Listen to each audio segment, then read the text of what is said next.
মোৰ নাম নন্দিনী। মোৰ বয়স 28 বছৰ আছিল। মই এগৰাকী বিধৱা মহিলা আছিলোঁ। মই মোৰ স্বামীক বহুত ভাল পাইছিলোঁ। সেইবাবে মই পুনৰ বিয়াত নবহিলোঁ। মই মোৰ স্বামীৰ অবিহনে আমাৰ 7 বছৰীয়া ছোৱালীজনীক বহুত মৰম আৰু ভাল সংস্কাৰেৰে ডাঙৰ দীঘল কৰিছিলোঁ। কাৰণ যেতিয়া মই মোৰ স্বামীৰ মুখামুখি হ'ম, তেতিয়া মই গৌৰৱেৰে ক'ব পাৰিম যে মই আপোনাৰ ছোৱালীজনীক বহুত ভালকৈ ডাঙৰ দীঘল কৰিলোঁ। বৰ্তমান মোৰ ছোৱালীজনীৰ বয়স 24 বছৰ। ওচৰ চুবুৰীয়া মানুহে মোক কয় যে আজিকালি সন্তান কেৱল এটাহে হ'ব লাগে আৰু আপোনাৰ ছোৱালীৰ দৰে ভাল হ'ব লাগে। মানুহে মোৰ ছোৱালীজনীক বহুত প্ৰশংসা কৰিছিল আৰু মোৰ লালন পালনৰো বহুত গুণ গাইছিল। তেওঁলোকৰ কথাবিলাক শুনি এতিয়া মই গৌৰৱ অনুভৱ কৰিছিলোঁ। মোৰ ছোৱালীজনী সঁচাকৈ বহুত ভাল আৰু বুদ্ধিমতী আছিল। তাই সদায় পঢ়া শুনাত ব্যস্ত হৈ থাকিছিল। তাই যেতিয়া সদায় গোটেই ৰাতিটো পঢ়া শুনা কৰে, তেতিয়া মোৰ হৃদয়ত তাইৰ প্ৰতি মৰম আৰু দুগুণে বাঢ়ি গৈছিল। কিন্তু তেতিয়াই মোৰ মনলৈ সেই ৰহস্যটো আহে, যিটো মই মোৰ ছোৱালীজনীৰ পৰা লুকুৱাই ৰাখিছিলোঁ। কাৰণ এই ৰহস্যটো যদি তাই জানে, তেন্তে আমাৰ দুয়োজনীৰ সম্পৰ্কৰ মাজত বিচ্ছেদ হ'ব পাৰে বুলি মই বহুত ভয় কৰিছিলোঁ। কাৰণটো হ'ল মই ইচ্ছা কৰিলেও তাইক এই গোপন কথাটো ক'ব পৰা নাছিলোঁ। সেইবাবেই মই হৃদয়ে কথাবোৰ হৃদয়তে ৰাখিছিলোঁ। এতিয়া মই বিচাৰোঁ যে মোৰ ছোৱালীজনীৰ বিয়াখন যিমান পাৰি সোনকালে হওক। পঢ়া শুনা শেষ হোৱাৰ লগে লগে মই তাইক বিয়া দিম, যাতে তাই এই ৰহস্যটোৰ কথা গম নাপায়, যিটো মই তাইৰ পৰা লুকুৱাই ৰাখিছোঁ। কিন্তু মোৰ ছোৱালীজনীয়ে এতিয়াও আৰু আগলৈকে পঢ়িবলৈ বিচাৰিছিল। মই যেতিয়াই তাইৰ লগত বিয়াৰ কথাটো পাতোঁ, তেতিয়াই তাই কয় যে মা, মই এতিয়াই বিয়া নহওঁ, মই আৰু আগলৈ পঢ়িবলৈ বিচাৰোঁ। এদিন ৰাতি ভাত ৰান্ধি থাকোঁতে মোৰ স্বামীৰ পুৰণি বন্ধু এজনৰ ফোন আহিল। তেওঁ আমাক নিজৰ জীয়েকৰ বিয়ালৈ নিমন্ত্ৰণ দিছিল। তেওঁলোকৰ লগত আমাৰ সম্পৰ্ক বহুত ভাল আছিল। দুয়োখন ঘৰৰ মাজত অহা যোৱা আছিল। কাৰণটো হ'ল মোৰ স্বামীৰ বন্ধুৰ পত্নী মোৰ বৰ ভাল বান্ধৱী আছিল। আগতে আমি দুয়ো একেখন কলেজতে পঢ়িছিলোঁ। তেওঁ ক'লে যে মোৰ একমাত্ৰ ছোৱালী নিহাৰ বিয়া, গতিকে তোমালোক দুয়োজনী এমাহৰ আগতে আমাৰ ঘৰলৈ আহিব লাগিব। এইটো কথাত মই বৰ সুখী হৈ ক'লোঁ যে ভৱেন দা, আপুনি একেবাৰে চিন্তা নকৰিব। আমি দুয়ো নিশ্চয় আপোনালোকৰ ঘৰলৈ যাম। এই বুলি কৈ মই ফোনটো ৰাখিলোঁ। আচলতে মোৰ সৰুৰে পৰাই উদ্দেশ্য আছিল যে ভৱেন দাৰ সৰু ল'ৰাটোৰ লগত মোৰ ছোৱালীজনীৰ বিয়াখন হ'ব লাগে। কাৰণ তেওঁৰ ল'ৰাটো মোৰ ছোৱালীজনী বয়সৰে আছিল আৰু তাৰ বহুত এটা ভাল চাকৰি আছিল। তাক মোৰ আৰম্ভণিৰ পৰাই ভাল লাগিছিল। সি দেখিবলৈও বহুত ধুনীয়া আছিল। তাক আৰু আমাৰ ছোৱালীজনীক একেলগে বহুত ভাল দেখা যাব। মই মনতে ভাবিছিলোঁ যে সেইখন ঘৰত যদি মোৰ ছোৱালীজনী বিয়া হয়, তেনেহ'লে তাই বহুত শান্তিত কটাবলৈ পাৰিব। মই খৰধৰকৈ ভাতকেইটা ৰান্ধি সুমনৰ কোঠাৰ ফালে যাবলৈ ধৰিলোঁ। কিন্তু দুৱাৰখন খুলিবলৈ হাতখন আগবঢ়াই দিয়াৰ লগে লগে সেইটো দেখি মই বৰ আচৰিত হ'লোঁ যে সুমনে দুৱাৰখন ভিতৰৰ পৰা বন্ধ কৰি থৈছিল। মই তেতিয়া জোৰেৰে দুৱাৰ টুকুৰ মাৰিবলৈ ধৰিলোঁ। কিছু সময় অপেক্ষা কৰাৰ পিছত দুৱাৰখন খোল খালে। সেই সময়ত মই লক্ষ্য কৰিছিলোঁ ছোৱালীজনীৰ কপালৰ পৰা ঘাম ওলাই আহিছিল আৰু তাই বহুত ভয় খাই গৈছিল। মই তেতিয়া ক'লোঁ যে কি হৈছে সুমন, তুমি কিয় ভিতৰৰ পৰা দুৱাৰখন বন্ধ কৰি লৈছিলা আৰু ইমান দেৰিলৈকে দুৱাৰখন নোখোলাৰ কাৰণটো কি? তাই ক'লে মা, মই বাথৰুমত গা ধুই আছিলোঁ। মই ক'লোঁ ঠিক আছে বাৰু, এতিয়া তুমি ইয়ালৈ আহা আৰু মোৰ কাষতে বহা। মই মোৰ ছোৱালীজনীৰ হাতখন মোৰ হাতত থৈ তাইৰ লগত চোফাতে বহিলোঁ। মই ক'লোঁ তোমাৰ প্ৰিয় ভৱেন দেউতাৰ ফোন আহিছিল। তেওঁৰ ছোৱালী নেহাৰ বিয়াত আমাক দুয়োজনীকে এমাহ আগতীয়াকৈ মাতিছে। তুমি এতিয়া কাপোৰবিলাক পেকিং কৰা আৰম্ভ কৰি দিয়া। আমি ইয়াৰ পৰা 2 দিনৰ পিছতে তেওঁলোকৰ ঘৰলৈ যাম। মোৰ কথাটো শুনি সুমনৰ মুখখন হেতা পৰি গৈছিল আৰু তাই ক'লে যে মা, মই যাবলৈ নোৱাৰিম। তাইৰ কথাটো শুনি মোৰ বহুত খং উঠিল। মই ক'লোঁ যে কিয় যাবলৈ নোৱাৰিবা তুমি? তাই ক'লে যে মোৰ পৰীক্ষা আৰম্ভ হ'বলৈ ওলাইছে। মই মোৰ পৰীক্ষাৰ বাবে এতিয়া প্ৰস্তুতি চলাব লাগিব। মই এতিয়া কোনো কাৰণতে পঢ়া শুনা এৰি যাবলৈ নোৱাৰিম। মই ক'লোঁ সুমন, তুমি কথাটো বুজিবলৈ চেষ্টা কৰা। তুমি তোমাৰ সকলো কিতাপ তাত লৈ গৈ আৰামত পঢ়িবলৈ পাৰিবা। বিয়াখনলৈ যোৱাটো আমাৰ বাবে বহুত জৰুৰী। তেওঁৰ ল'ৰা সঞ্জয়ক মই তোমাৰ বাবে পচন্দ কৰিছোঁ। তোমালোক দুয়োজনে লগ পালেহে ইজনে সিজনৰ লগত কথা পাতিবলৈ পাৰিবা আৰু তেতিয়াহে আমি এই বিয়াখনৰ কাৰণে আগবাঢ়িবলৈ পাৰিম। সুমনে তেতিয়া খঙাল চকুৰে মোৰ ফালে চাই ক'লে মা, মই বিয়াৰ বাবে একেবাৰে যোগ্য নহয়। সুমনৰ এই কথাত মোৰ বহুত খং উঠিল। মই ক'লোঁ তুমি কি ক'বলৈ বিচাৰিছা? তাই তেতিয়া ভয় খাই ক'লে যে মা, মই তোমাক কিমানবাৰ কৈছোঁ যে মই পঢ়ি শুনি কিবা এটা হ'বলৈ বিচাৰোঁ। তাইৰ কথাটো শুনি মই মাত্ৰ তাইৰ ফালে এতিয়া চাই থাকিলোঁ। পিছদিনাও মই তাইক বিয়ালৈ যাবলৈ পতিয়ন নিয়াবলৈ বহু চেষ্টা কৰিছিলোঁ।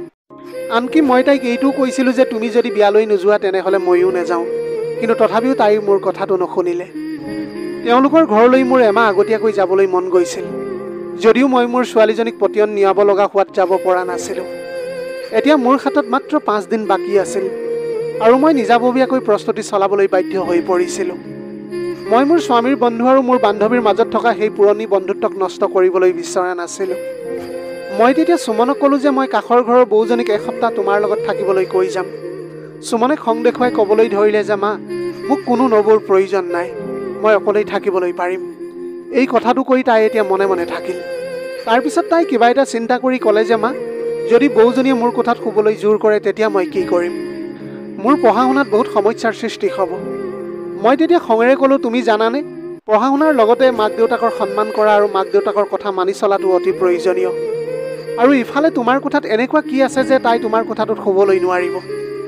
তোমাৰ যদি পঢ়াত কোনো অসুবিধাৰ সৃষ্টি হয় তেন্তে তুমি ড্ৰয়িং ৰুমত থকা সোফাখনতে বহি অধ্যয়ন কৰিবলৈ পাৰিবা। পূজাই তেতিয়া ক'লে যে মা, তুমি জানাই দেখোন মই মোৰ কোঠাটোত অকলে থাকিহে পঢ়োঁ আৰু অকলে থাকি পঢ়িলেহে মই ফ'কাছ কৰিবলৈ পাৰোঁ। কোঠাটোত কাৰোবাৰ উপস্থিতিত মই বিচলিত হৈ পৰিম। তাইৰ কথাটো শুনি মই ক'লোঁ, ঠিক আছে, তেনেহ'লে মই বৌজনীক মোৰ ৰুমতে শুবলৈ ক'ম আৰু তুমি আৰামত পঢ়া শুনা কৰিবলৈ পাৰিবা। মই মোৰ কাপোৰ পেকিং কৰি বিয়ালৈ গ'লোঁ। বিয়াঘৰ গৈ পোৱাৰ লগে লগে তেওঁলোকে সুধিলে যে তুমি সুমনক কিয় লৈ নানিলা? মই ক'লোঁ যে মোৰ ছোৱালীজনী পঢ়া শুনাত বহুত চিৰিয়াছ, তাইৰ পৰীক্ষা আৰম্ভ হ'বলৈ ওলাইছে, গতিকে তাই আহিব নোৱাৰিলে।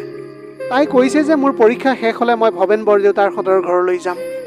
মোৰ কথাটো শুনি ভৱেন দাই ক'বলৈ ধৰিলে যে এইটো বৰ ভাল কথা, আৰু মোৰ বান্ধৱীও ক'বলৈ ধৰিলে, তুমি তোমাৰ ছোৱালীজনীক বহুত ভালকৈ ডাঙৰ দীঘল কৰিছা।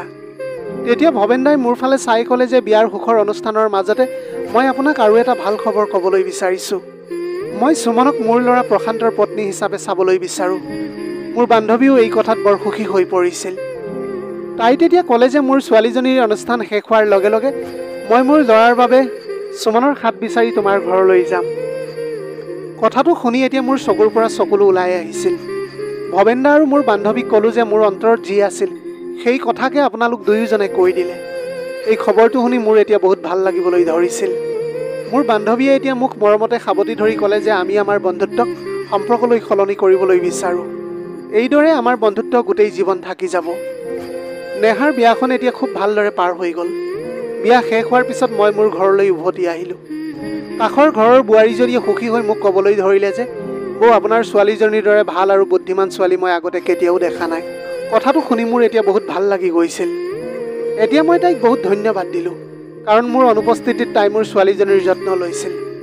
মই তাইক কেইটামান উপহাৰো দিলোঁ আৰু তাই উপহাৰকেইটা লৈ ঘৰলৈ বুলি গুচি গ'ল। মই সুমনক ক'লোঁ যে ভৱেন খুৰা আৰু খুৰীয়ে তেওঁলোকৰ ল'ৰা সঞ্জয়ৰ বাবে তোমাৰ হাত বিচাৰিছে। তুমি তেওঁলোকৰ ঘৰৰ বোৱাৰী হোৱাটো তেওঁলোকে বিচাৰিছে। মই কোৱা কথাখিনি শুনি তাই এতিয়া সুখী নহ'ল। কথাটো শুনাৰ পিছত তাই মোৰ ফালে অদ্ভুত দৃষ্টিৰে চাই ক'লে, মা, তুমি মোক সদায় ভৱেন খুৰাৰ কথাকে কৈ থাকা, কিন্তু দেউতাৰতো বহুত বন্ধু আছিল। মোৰ মনত আছে সৰুতে ভৱেন খুৰাৰ লগত দিনেশ খুৰাও আমাৰ ঘৰলৈ আহিছিল, কিন্তু দেউতাৰ মৃত্যুৰ দিনাৰে পৰা দিনেশ খুৰাই আমাৰ ঘৰলৈ অহা বন্ধ কৰি দিলে। দিনেশ খুৰাইও দেউতাৰ দৰে মৃত্যুৰ হ'ল নেকি? সেইকাৰণে তেওঁ আমাৰ ঘৰলৈ অহা নাই নেকি মা? সুমনে এতিয়া মোৰ মনত জ্বলি থকা জুইকুৰাত ঘিউ ঢালি দিছিল। মই তেতিয়া খঙেৰে ক'বলৈ ধৰিলোঁ যে মই তোমাক এতিয়া দিনেশ খুৰাৰ কথাটো কোৱা নাই, কাৰণ তুমি নাজানা যে তোমাৰ দেউতাৰ লগত মোৰ প্ৰেম বিবাহ আছিল আৰু তোমাৰ দেউতাৰ পৰিয়ালৰ মানুহে আমাৰ বিয়া হোৱাটো নিবিচাৰিছিল। দিনেশ খুৰাই আমাৰ বিয়া হোৱা কেইমাহমান আগতে বিয়া পাতিছিল, কিন্তু তুমি জন্ম হোৱা এমাহ পিছতে তোমাৰ দেউতাৰ মৃত্যু হৈছিল। তেতিয়া দিনেশ খুৰাৰ পত্নী আমাৰ ঘৰত এইটো মিছা কথা প্ৰচাৰ কৰিলে যে মোৰ আন কোনোবা পুৰুষৰ লগত অবৈধ সম্পৰ্ক আছে আৰু এই কথা সহ্য কৰিব নোৱাৰি তোমাৰ দেউতাই আত্মহত্যা কৰিছিল। কিন্তু তোমাৰ দেউতাৰ মৃত্যু এটা আকস্মিক দুৰ্ঘটনাহে আছিল। দিনেশৰ পত্নীয়ে আমাৰ ঘৰত ইমানেই অশান্তিৰ সৃষ্টি কৰিছিল যে শাহু শহুৰে মোক এতিয়া ঘৃণা কৰিবলৈ ধৰিছিল। অৱশেষত তেওঁলোকে মোক ঘৰৰ পৰা উলিয়াই দিলে। মোৰ নিজৰ মা দেউতা এই সংসাৰত নথকাৰ বাবে মই বহুত অসহায় হৈ পৰিলোঁ। কলৈ যাম, কি কৰিম একো ভাবি পোৱা নাছিলোঁ। মোৰ কথা কোনেও বিশ্বাস কৰা নাছিল। দিনেশৰ পত্নীয়ে মোৰ শহুৰৰ ঘৰত যিদৰে কাণত বিহ ঢালিছিল, তেওঁলোকে মোৰ একো কথাই শুনিবলৈ সাজু হোৱা নাছিল। কিন্তু মই ক'লোঁ যে এই ঘৰটো মোৰ স্বামীৰ ঘৰ, মই মোৰ স্বামীৰ ঘৰৰ পৰা কলৈকো ওলাই নাযাওঁ। মই তেওঁলোকৰ লগত মিলা মিছা কৰিবলৈ বহুত চেষ্টা কৰিলোঁ। অৱশেষত তেওঁলোকৰ মানসিক অত্যাচাৰ সহ্য কৰিব নোৱাৰি মই ঘৰ এৰি গুচি আহিলোঁ, কাৰণ মই জীয়াই থকাৰ সাহস হেৰুৱাই পেলাইছিলোঁ। একমাত্ৰ তোমাৰ বাবেহে সেইখন ঘৰৰ পৰা মই ওলাই আহিছিলোঁ। সেইদিনা মই সিদ্ধান্ত লৈছিলোঁ যে মোৰ স্বামীৰ শৈশৱৰ বন্ধু দীনেশৰ পৰিয়ালৰ লগত আমাৰ কোনো সম্পৰ্ক নাথাকিব। কাৰণ তেওঁৰ পত্নীৰ বাবেই মই অসহায় হৈ পৰিছিলোঁ। তাই মোৰ শহুৰৰ ঘৰত মোৰ বিৰুদ্ধে মিছা অভিযোগ দিলে। অন্য হাতেদি দীনেশে ভালকৈ জানিছিল যে ইয়াত মোৰ কোনো দোষ নাছিল। তাই মোৰ লগত এনেকুৱা কৰাৰ কাৰণ আছিল যে মই দেখিবলৈ বহুত ধুনীয়া আছিলোঁ আৰু তাই তোমাৰ দেউতাক সৰুৰে পৰাই ভাল পাই আহিছিল। তাই মোৰ সৌন্দৰ্যক লৈ ঈৰ্ষা কৰিছিল। মোৰ শহুৰৰ ঘৰৰ মানুহক তাই নিজৰ ফলীয়া কৰি লৈছিল। কিন্তু ভগৱানৰ আশীৰ্বাদত তোমাৰ নিজৰ খুৰা আৰু খুৰীয়ে আমাৰ বহুত যত্ন লৈছিল। সিহঁতে তোমাক আৰু মোক সম্পত্তিৰ ভাগ দিয়াত সহায় কৰিছিল। তাৰ পাছত মই সেই সম্পত্তি বিক্ৰী কৰি চহৰলৈ আহি নিজৰ বাবে এটা ঘৰ ল'লোঁ। তোমাৰ ককা আইতাহঁত অতি স্বাৰ্থপৰ মানুহ আছিল। তোমাৰ দেউতাৰ দৰমহাটো ভাল আছিল আৰু তেওঁ দৰমহাৰ গোটেই টকা পইচা ঘৰ চলিবলৈ মাক দেউতাকৰ হাতত দি দিছিল। গতিকে সেইটো সময়ত তেতিয়া আমি তেওঁলোকৰ বাবে ভাল আছিলোঁ। কিন্তু তোমাৰ দেউতাৰ মৃত্যুৰ পাছত আমি তেওঁলোকৰ বাবে বেয়া হৈ পৰিলোঁ। তোমাৰ খুৰা আৰু খুৰী বহুত ভাল মানুহ, সেইবাবে আমাৰ ঘৰলৈ আহি থাকে। তেওঁলোকে কঠিন সময়ত আমাক বহুত সহায় কৰিছিল। কিন্তু তোমাৰ ককা আইতাই দীনেশৰ পত্নীৰ কথাত সন্মতি দি আমাক ঘৰৰ পৰা বাহিৰ কৰি দিছিল। তোমাৰ ককা আইতাই তোমাক তেওঁলোকৰ ঘৰত ৰাখিবলৈ বহুত চেষ্টা কৰিছিল। কিন্তু মই নাকচ কৰাত তোমাক জোৰকৈ মোৰ পৰা কাঢ়ি নিব বুলি ভাবুকি দিবলৈ ধৰিলে। সেইবাবে মই আৰক্ষীৰ ওচৰলৈ গৈ তেওঁলোকৰ বিৰুদ্ধে ৰিপৰ্ট দাখিল কৰিলোঁ। যেতিয়া পুলিচ তোমাৰ ককা আইতাহঁতৰ ঘৰলৈ গ'ল, তেতিয়া তোমাৰ খুৰাই পৰিস্থিতিটো চম্ভালি পুলিচক উভতাই পঠিয়ালে। কাৰণটো তেওঁ বুজি পাইছিল। কাৰণটো হ'ল তেওঁৰ ঘৰখনে এইদৰে গোটেই গাঁওখনত অপমানিত হোৱাটো তেওঁ বিচৰা নাছিল। তেওঁ তেতিয়া নিজৰ মাক দেউতাকক বহুত বুজালে আৰু আমাক শান্তিৰে জীয়াই থাকিবলৈ দিবলৈ পতিয়ন নিয়াবলৈ চেষ্টা কৰিলে। তেতিয়াৰে পৰাই তোমাৰ ককা আইতাই আমাক একেবাৰে এৰি দিলে আৰু আমি শান্তিপূৰ্ণ জীৱন যাপন কৰিবলৈ আৰম্ভ কৰিলোঁ। তোমাৰ খুৰাৰ সহায় নোহোৱাহেঁতেন আজি তুমি আৰু মই কাৰোবাৰ ঘৰত ঝাৰু দিয়া, বাচন ধোৱা ইত্যাদি কামবিলাক কৰি থাকিলোহেঁতেন। সেইবাবে আজিলৈকে মই তোমাৰ ককা আইতা আৰু দীনেশ খুৰা খুৰীৰ কথা শুনা নাছিলোঁ, যাতে এইবোৰ কথা শুনি তোমাৰ হৃদয়খনত তেওঁলোকৰ বাবে ঘৃণা উপজি পৰে। মোৰ কথা শুনি সুমনৰ মুখখন সেতা হৈ পৰিল। তাই বৰ বিচলিত হৈছিল আৰু মই তাইৰ ওচৰৰ পৰা উঠি মোৰ কোঠালৈ গুচি আহিলোঁ। ঘটি যোৱা দিনবোৰৰ কথা মনত পৰিলে মোৰ বুকুখন এতিয়া কঁপি উঠে। মই মোৰ স্বামীক এতিয়া বহুত মিছ কৰিছিলোঁ। মোৰ ৱাৰ্ড্ৰবত মোৰ স্বামীৰ প্ৰেমৰ চিঠি, তেওঁৰ লগত উঠা মোৰ ফটো, এই সকলোবোৰ স্মৃতি এতিয়াও মোৰ লগতে আছিল। মই প্ৰতিটো বস্তু সদায় চাই থাকোঁ। মই মোৰ মিত্ৰ স্বামীৰ প্ৰেমৰ চিঠিবিলাক পঢ়ি বহুত কান্দিছিলোঁ আৰু কেতিয়াবা কেতিয়াবা তেওঁৰ ফটোখনত চুমাও খাইছিলোঁ। মই সকলো বস্তু খুব মন দি চাইছিলোঁ। তেতিয়া হঠাৎ মোৰ চকু ডায়েৰীখনৰ ওপৰতে পৰি গ'ল। মোৰ স্বামীৰ দুখন ডায়েৰী আছিল, কিন্তু এতিয়া তাৰে এখন ডায়েৰী নোহোৱা হৈ পৰিছিল। মোৰ স্বামীয়ে ডায়েৰী লিখি বহুত ভাল পাইছিল। ৰঙা কভাৰ থকা সেই ডায়েৰীখন কলৈ গৈছিল মই জনা নাছিলোঁ। মই ভয় খাই গোটেই আলমাৰীটো বিচাৰিলোঁ, কিন্তু সেই ডায়েৰীখন ক'তো বিচাৰি নাপালোঁ। তেতিয়া মই ভাবিলোঁ যে সুমনে সেই ডায়েৰীখন মনে মনে লৈছে নেকি। কাৰণটো হ'ল সেই ডায়েৰীখনত সুমনৰ জীৱনৰ আটাইতকৈ ডাঙৰ গোপনীয়তা লিখা আছিল। মোৰ ছোৱালীজনী সদায় কলেজলৈ বুলি গৈছিল আৰু তাৰ পৰা উভতি অহাৰ পিছত গোটেই দিনটো ঘৰতে পঢ়িছিল। আগতে তাই মোৰ সকলো কথা শুনিছিল, কিন্তু যোৱা এমাহ ধৰি তাই বৰ বিচলিত হৈ থকা যেন মোৰ অনুভৱ হৈছিল। কাৰণ তাই বৰ অদ্ভুত ধৰণৰ আচৰণ কৰিবলৈ ধৰিছিল। তাই সকলো সময়তে খিংখিঙীয়া হৈ পৰিছিল আৰু মোৰ কথাবিলাকো নুশুনা হৈ গৈছিল। সুমনৰ এতিয়া এইটো অৱস্থা দেখি মোৰ বহুত বেয়া লাগিছিল। মই ভাবিলোঁ যে হয়তো তাই সেই ডায়েৰীখন পঢ়িলে আৰু তাৰ পাছৰ পৰাই তাই তেনেকুৱা অনুভৱ কৰি আছে। গতিকে তাই কলেজ যোৱাৰ পিছত মই তাইৰ কথাটো ভালদৰে চাব লাগিব যে তাইৰ এনে আচৰণ কৰাৰ আচলতে কাৰণটোনো কি। মই গোটেই ৰাতিটো এই সকলোবোৰ কথাকে ভাবি থাকিলোঁ। এনেকৈ ভাবি ভাবি মোৰ টোপনি আহি গ'ল। তাৰপিছতে সপোন দেখিলোঁ যে মোৰ স্বামীয়ে মোক সপোনত লগ কৰিবলৈ আহিছিল। তেওঁ তেতিয়া ক'লে যে আমাৰ ছোৱালী সুমনৰ কোঠাত তুমি 2-3 দিন লুকাই থাকিবা আৰু তাই কি কৰে তাক তুমি লক্ষ্য কৰিবা। এইখিনি কথা কোৱাৰ পিছত তেওঁ অদৃশ্য হৈ গ'ল। মই লগে লগে চকু মেলি বিচনাত বহি পৰিছিলোঁ। মই বৰ আচৰিত হৈছিলোঁ যে এইটো কেনেকুৱা সপোন আছিল মোৰ বাবে। এই সপোনটোৱে মোক একেবাৰে স্তম্ভিত কৰি তুলিছিল। মোৰ স্বামী বহু বছৰ মূৰত মোৰ সপোনলৈ আহিছিল। এতিয়া মোৰ ছোৱালীজনীৰ কিবা এটা অসুবিধা হ'ব পাৰে বুলি সঁচাকৈ মই বৰ চিন্তিত হৈ পৰিছিলোঁ। সেইবাবেই মই খৰধৰকৈ উঠি ছোৱালীজনীৰ কোঠাৰ ফালে যাবলৈ ধৰিলোঁ। কিন্তু দুৱাৰখন খুলিবলৈ হাতখন আগবঢ়াই দিয়াৰ লগে লগে মই আচৰিত হৈ পৰিছিলোঁ। কাৰণটো হ'ল মোৰ ছোৱালীজনীৰ কোঠাটো ভিতৰৰ পৰা বন্ধ হৈ আছিল। নাজানো তাই কিয় এনেধৰণৰ আচৰণ কৰিবলৈ আৰম্ভ কৰিছিল। ইয়াৰ আগতে তাই কেতিয়াও নিজৰ কোঠাটো ভিতৰৰ পৰা বন্ধ কৰি লোৱা নাছিল। ৰাতিপুৱা হোৱাৰ লগে লগে মই সুমনক সুধিলোঁ, তুমি ৰাতি কিয় কোঠাৰ দুৱাৰখন বন্ধ কৰি ৰাখিছিলা? মোৰ কথাটো শুনি তাই ক'লে, মা, তুমি মানে গোটেই ৰাতি মোৰ ওপৰত চিআইডি কৰি থাকা নহয় জানো? মই ধেমালি কৰা বুলি কৈ কথাটো এৰাই চলিবলৈ চেষ্টা কৰিলোঁ আৰু হাঁহি মাৰি তাইক ক'লোঁ যে মোৰ যোৱা ৰাতি বহুত ভয় লাগিছিল, সেইবাবেহে মই তোমাৰ ওচৰলৈ আহিছিলোঁ। তাই তেতিয়া ক'লে যে ৰাতি তোমাৰ ভয় লাগিছিল নে নাই মই নাজানো, কিন্তু মোৰ এতিয়া তোমালৈ বহুত ভয় লগা হৈছে। তাইৰ কথাটো শুনি মই হাঁহিবলৈ ধৰিলোঁ, কিন্তু মোৰ ছোৱালীজনীৰ আচৰণ আৰু মোৰ স্বামীৰ সপোন এই সকলোবোৰে মোক বহুত অশান্তিৰ সৃষ্টি কৰিছিল। মই সিদ্ধান্ত লৈছিলোঁ যে মই মোৰ মৃত স্বামীৰ কথাটো পালন কৰিম। ঠিক সেই নিশা মই মোৰ ছোৱালীজনীৰ কোঠালৈ গৈ আলমাৰীৰ আঁৰত এতিয়া লুকাই আছিলোঁ। মোৰ ছোৱালীজনী কোঠালৈ অহাৰ লগে লগে কিতাপবোৰ খুলি পঢ়িবলৈ বহিল। মই আলমাৰীৰ পিছফালে থিয় হৈ তাইক গোপনে চাই থকাৰ সময়ত তাই পঢ়াত ব্যস্ত হৈ আছিল। মোৰ ছোৱালীজনী প্ৰায় ৰাতি 1 বজালৈকে পঢ়া শুনাত ব্যস্ত আছিল। 1 বজাত তাই কিতাপ বন্ধ কৰি বিচনাত শুই পৰিলে, কিন্তু গোটেই ৰাতিটো এনেকুৱা একো নহ'ল যিটো দেখি মই আচৰিত হ'লোহেঁতেন। তাই টোপনি যোৱাৰ লগে লগে মই তাইৰ কোঠাৰ পৰা গুচি আহি মোৰ নিজৰ কোঠালৈ গুচি আহিলোঁ। গোটেই আধা ৰাতিটো থিয় হৈ থকাৰ বাবে মোৰ ভৰি দুখন বেয়াকৈ বিষাইছিল আৰু শৰীৰটো বিষ হৈছিল। সঁচাকৈ মোৰ মনটো বহুত বেয়া লাগিছিল যে কিয় মই সৰু ল'ৰাৰ দৰে সপোন এটাৰ পিছত দৌৰি ফুৰিছিলোঁ। সেইবাবেই মই এতিয়া সিদ্ধান্ত লৈছিলোঁ যে এতিয়া আৰু ৰাতি মই সুমনৰ কোঠালৈ কেতিয়াও নাযাওঁ। কিন্তু ৰাতি শোৱাৰ লগে লগে মই মোৰ কোঠাত শুই থাকোঁতে মোৰ কাণত মোৰ স্বামীৰ মাতবোৰ বাৰে বাৰে শুনিছিলোঁ। তেওঁ কৈ আছে যে নন্দিনী, তুমি পূজাৰ কোঠালৈ যোৱা। তাৰপিছত মই চকু মেলি দিয়াৰ লগে লগে তেওঁৰ মাতটো নোহোৱা হৈ গ'ল। মই মোৰ ছোৱালীজনীৰ কোঠালৈ গৈ তাই ৰাতি কি কৰি থাকে সেইটো চাবলৈ নাযাওঁ বুলি লোৱা সিদ্ধান্ত বেছি সময় ধৰি ৰাখিব নোৱাৰিলোঁ। এতিয়া ৰাতি শোৱাৰ লগে লগে মই আকৌ এবাৰ মোৰ ছোৱালীজনীৰ কোঠালৈ গৈ তাইৰ আলমাৰীৰ আঁৰত লুকাই থাকিলোঁ। আজি মোৰ ভৰি দুখনো বৰকৈ বিষাই আছিল, কিন্তু মই সহ্য কৰি থিয় হৈ থাকিলোঁ। মোৰ স্বামী জীয়াই থাকোঁতে মই তেওঁৰ কথাক কেতিয়াও আওকাণ কৰা নাছিলোঁ। গতিকে এতিয়া তেওঁ বাৰে বাৰে কোৱাৰ পিছত মই সেই কথাবিলাকক কেনেকৈ আওকাণ কৰিবলৈ পাৰিম। মই এতিয়া গোটেই ৰাতিটো আলমাৰীৰ পিছফালে থিয় হৈ থাকিলোঁ আৰু মোৰ ছোৱালীজনীয়ে পঢ়া শুনা কৰি আছিল।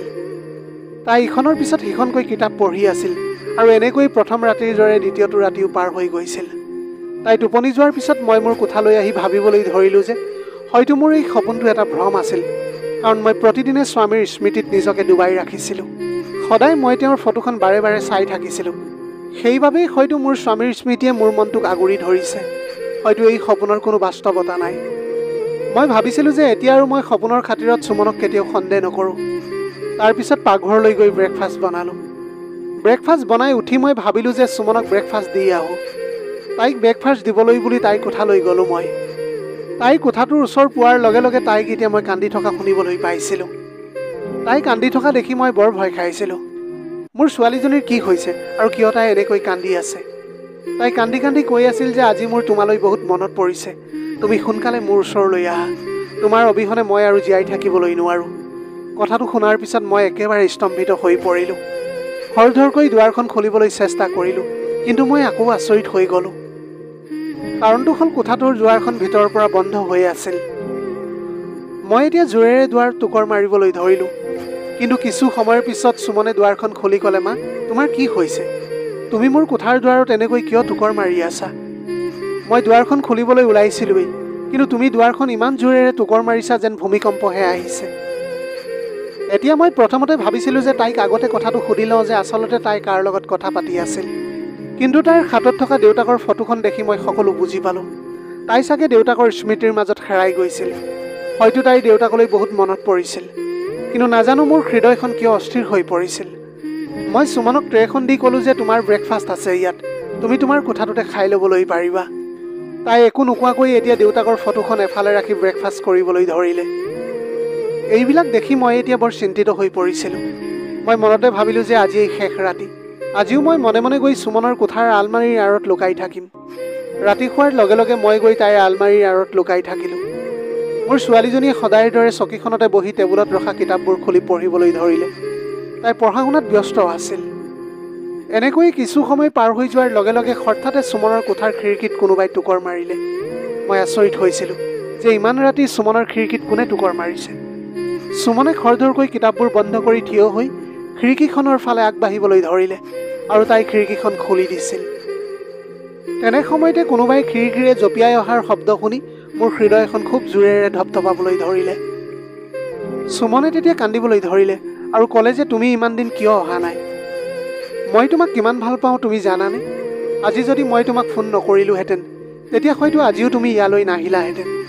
আৰু মই তোমাক এটা কথা ক'বলৈ পাহৰিলোঁ। আজি ৰাতিপুৱা যেতিয়া তোমাৰ লগত মই ফোনত কথা পাতিছিলোঁ, তেতিয়া হঠাতে মা মোৰ কোঠালৈ আহিছিল। মই এতিয়া 100% নিশ্চিত যে মায়ে নিশ্চয় আমাৰ কথা বতৰাবিলাক শুনিছিল। সেইবাবেই মই খৰধৰকৈ দেউতাৰ ফটোখন হাতত লৈ মাৰ ওচৰলৈ গ'লোঁ। মই এই কামটো এই কাৰণেই কৰিছিলোঁ যাতে মায়ে বুজি পায় যে মই মোৰ দেউতাৰ ফটোখনৰ লগত কথা পাতি আছিলোঁ বুলি। তাই এইবোৰ কাণ্ড দেখি মই বহুত লাজ পালোঁ। মই মোৰ ছোৱালীজনীৰ কথাত বহুত আচৰিত হ'লোঁ। তেনেতে এজন ল'ৰাৰ হাঁহি শুনিলোঁ। তেতিয়া সি হাঁহি হাঁহি ক'লে যে আজিও তুমি বহুত ভাগ্যৰ বলত বাচিলা। মই তোমাক কিমানবাৰ কৈছোঁ যে তুমি মোৰ লগত বলা, কিন্তু তুমি মোৰ লগতো নোযোৱা আৰু মোক মনত পেলাই সদায় কান্দি থাকা। সিহঁতৰ এইবোৰ কথা আৰু বেছিকৈ শুনি থাকিবলৈ মোৰ সাহস নাছিল। সিহঁত দুজনৰ পৰা এনেধৰণৰ আজে বাজে কথা বহু সময়ৰ পৰা মই শুনি আহিছিলোঁ। সেইবাবেই মই খৰধৰ কৰি আলমাৰীৰ পিছফালৰ পৰা ওলাই আহি সিহঁতৰ সন্মুখত থিয় হ'লোহি।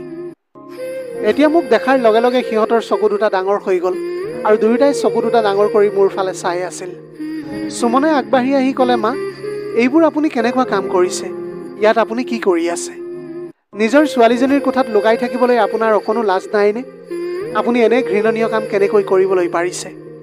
তাইৰ কথাটো শুনি এতিয়া মোৰ তাইৰ ওপৰত বহুত খং উঠিবলৈ ধৰিছিল। তাই মোৰ সন্মুখত লাজ পোৱাৰ সলনি মোৰ ওপৰতহে অভিযোগ আনি আছিল। তাৰপিছত মই তাইক খঙেৰে চিঞৰি ক'লোঁ, তোমাৰ আজে বাজে কথাবোৰ বন্ধ কৰা। মোৰ সন্মুখত বেছি কথা ক'বলৈ চেষ্টা কৰিলে মই তোমাৰ জিভাখন উলিয়াই আনিম। ল'ৰা এটাক ঘৰলৈ মাতি আনি প্ৰেমৰ লিলিমাই কৰি আছা, তোমাৰ লাজ লগা নাই? কোন হয় এই ল'ৰাটো? মাকক মিছা কথা কৈ দেউতাৰ সন্মান নষ্ট কৰিবলৈ তোমাৰ অকণো লাজ লগা নাইনে? মই কেতিয়াও কল্পনাই কৰিব পৰা নাছিলোঁ যে তুমি ইমান নিৰ্লজ্জ হ'বা বুলি। ফোনত কান্দি কান্দি প্ৰেমিকক ঘৰলৈ মাতিছা, আৰু এই ল'ৰাটোলৈ চোৱা, ইমান নিৰ্লজ্জ ইমানখিনি কথা হোৱাৰ পিছতো সি ইয়াৰ পৰা পলাই যোৱা নাই। চকুত চকু থৈ থিয় হৈ আছে। সি নিশ্চয় ভাবিছে যে এগৰাকী অসহায় আৰু বয়সস্থ মহিলাই তাৰ কি ক্ষতি কৰিবলৈ পাৰিব। মোৰ কথাটো শুনি সুমনে ক'লে যে, মা, সি মোৰ প্ৰেমিক নহয়, সি মোৰ স্বামীহে। আমি ইতিমধ্যে দুয়োৱে বিয়া হৈছোঁ। তাই এই কথা শুনি মই থতমত খালোঁ যে মোৰ ছোৱালীয়ে এইবিলাক কি কথা কৈ আছে। মই ক'লোঁ, নিৰ্লজ্জ ছোৱালী, এই সকলোবোৰ কৰিবলৈ তোমাৰ অকণো লাজ নালাগিলনে? কোন হয় এই ল'ৰাটো? তুমি তাক কেনেকৈ চিনি পোৱা?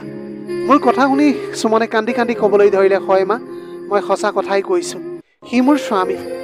দেউতাৰ ডায়েৰীখনৰ পৰাই তাৰ বিষয়ে গম পাইছিলোঁ, আৰু সেই একেখন ডায়েৰীতে তাৰ ঘৰৰ ঠিকনাটো লিখা আছিল। তাৰ নাম অনুৰাগ। দেউতাৰ ডায়েৰীখনত অনুৰাগৰ বিষয়ে সকলো সবিশেষ লিখা আছিল, আৰু মই এতিয়া সকলোবোৰ গম পাইছোঁ। আমি বহুত সৰু আছিলোঁ আৰু সৰুৰে পৰা আমি বেষ্ট ফ্ৰেণ্ড আছিলোঁ। আগতে আমি একেলগে খেলিছিলোঁ। দেউতাই অনুৰাগৰ লগত মোৰ বিয়াৰ সম্পৰ্ক ঠিক কৰি দিছিল। অনুৰাগ হৈছে দীনেশ খুৰাৰ ল'ৰা। দেউতাৰ ডায়েৰীখনত লিখা আছিল যে মই মোৰ ছোৱালীজনীৰ বিয়া মোৰ বন্ধুৰ ল'ৰা অনুৰাগৰ লগত হোৱাটো কামনা কৰোঁ। আৰু মোৰ ছোৱালীজনী জন্ম হোৱাৰ পিছত মই মোৰ বন্ধুক প্ৰতিশ্ৰুতি দিছিলোঁ যে মোৰ ছোৱালী ডাঙৰ হোৱাৰ পিছত তাই তোমাৰ ল'ৰা অনুৰাগৰ পত্নী হ'ব আৰু বোৱাৰী হৈ তোমাৰ ঘৰলৈ যাব। ডায়েৰীখনত মোৰ বাবেও দেউতাই কিবা এটা লিখিছিল। তাত লিখা আছিল যে, সুমন, যদি মোৰ কিবা এটা হয় তেন্তে ডাঙৰ হোৱাৰ পিছত তুমি আন কাকোৱে ভাল নাপাবা। মই তোমাৰ বাবে বাছি লোৱা ল'ৰাটোৰ লগতহে বিয়া হ'বা। তাৰপিছত মই মাক ক'লোঁ, মা, এতিয়া তোমাৰ একেবাৰে লাজ লগা নাইনে যে তুমি মোৰ পৰা মোৰ দেউতাৰ প্ৰতিশ্ৰুতি লুকুৱাই ৰাখিলা? মোৰ ককা আইতাকো তুমি মোৰ পৰা লুকুৱাই ৰাখিছিলা। মই কেৱল খুৰা আৰু খুৰীকহে চিনি পাইছিলোঁ। মই ভাবিছিলোঁ যে মোৰ ককা আইতা এইখন পৃথিৱীত নাই। কিন্তু সেইদিনা যেতিয়া তুমি মোক মোৰ ককা আইতাৰ সকলো কথা ক'লা, তেতিয়া মই বুজিলোঁ যে এইটো কাৰণেই মোৰ মায়ে মোক তেওঁলোকৰ কথাটো কোৱা নাছিল, কাৰণ তেওঁলোকে আমাৰ লগত বহুত অন্যায় কৰিছিল। আৰু দীনেশ খুৰাৰ পত্নীৰ কথাও কৈছা যে তেওঁ আপোনাৰ লগত বহুত বেয়া কাম কৰিলে। কিন্তু দীনেশ খুৰাৰ ল'ৰা অনুৰাগৰ কথা আপুনি মোৰ আগত কিয় এবাৰো নক'লে? অন্য হাতেদি আপুনি মোক ভৱেন খুৰাৰ ল'ৰা প্ৰশান্তৰ লগতহে বিয়া কৰাবলৈ বিচাৰিছিল। আপুনি এইবোৰ এই কাৰণেই কৰিলে যাতে মোৰ একো মনত নপৰে। অনুৰাগ মোৰ শৈশৱৰ বন্ধু আছিল। অনুৰাগৰ মাকে আপোনাৰ লগত যি কৰিলে সেয়া অতীতৰ কথা আছিল।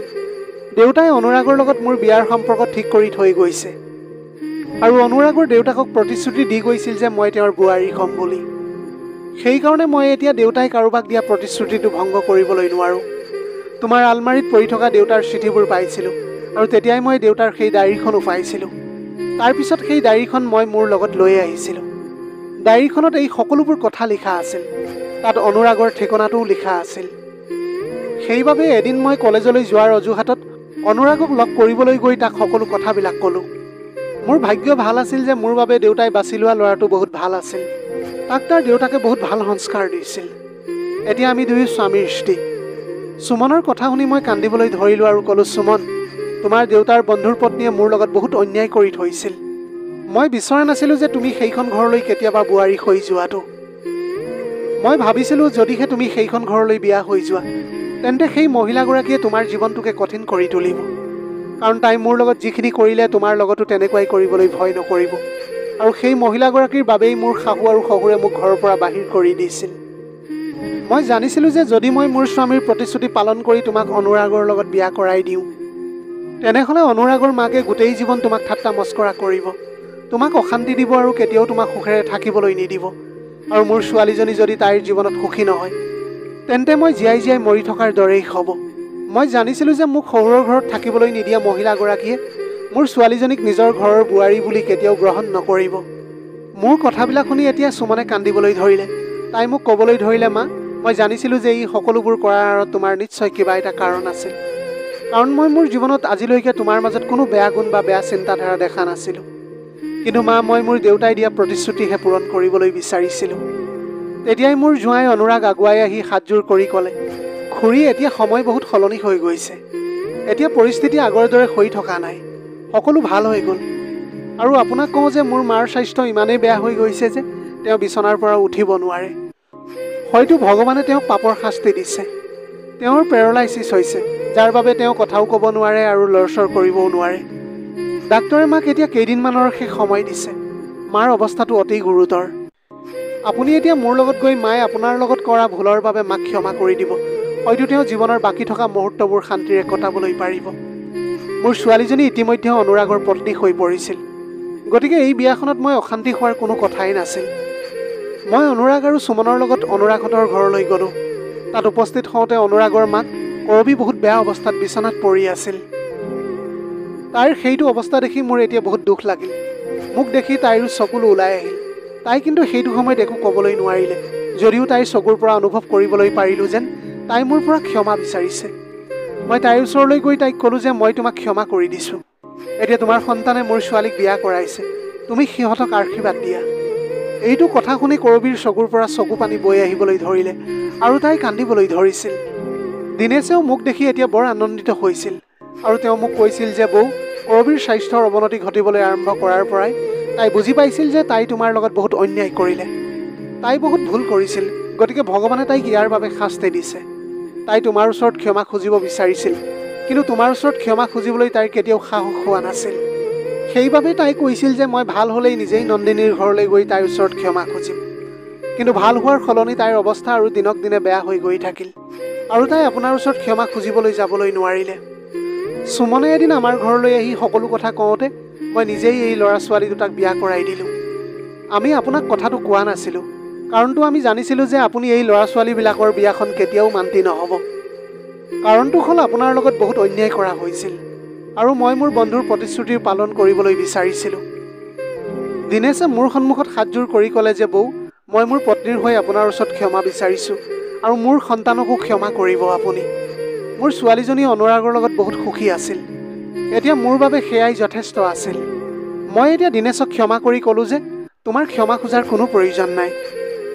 মই ইতিমধ্যে কৰবীকো ক্ষমা কৰি দিছোঁ। এইদৰে কৈ মই মোৰ ঘৰলৈ উভতি আহিলোঁ। কিন্তু পিছদিনা অহা খবৰটোহে মোৰ ভৰিৰ তলৰ মাটি পিছলি যোৱা যেন অনুভৱ হৈ গ'ল। সুমনে ক'লে যে কৰবীৰ মৃত্যু হৈছে বুলি। কৰবীৰ মৃত্যুৰ খবৰটো পোৱাৰ পিছত মোৰ মনত বহুত আঘাত লাগিছিল। এতিয়া মোৰ ছোৱালীজনী অনুৰাগৰ ঘৰখনত থাকি বহুত সুখী হৈ পৰিছিল। এইদৰে এতিয়া মোৰ স্বামীৰ সপোনো পূৰণ হ'ল আৰু কৰবীয়ে কৰা কামৰো তাই শাস্তি পালে। গতিকে প্ৰিয় দৰ্শক, আজিৰ কাহিনীটো যদি ভাল লাগিল তেন্তে চেনেলটো ছাবস্ক্ৰাইব কৰি আমাক সমৰ্থন কৰি যাওক। নতুন এটা কাহিনীৰে পুনৰ লগ পোৱাৰ প্ৰতিশ্ৰুতিৰে আজিৰ ভিডিঅ'টিৰ পৰা বিদায় মাগিছোঁ। ধন্যবাদ।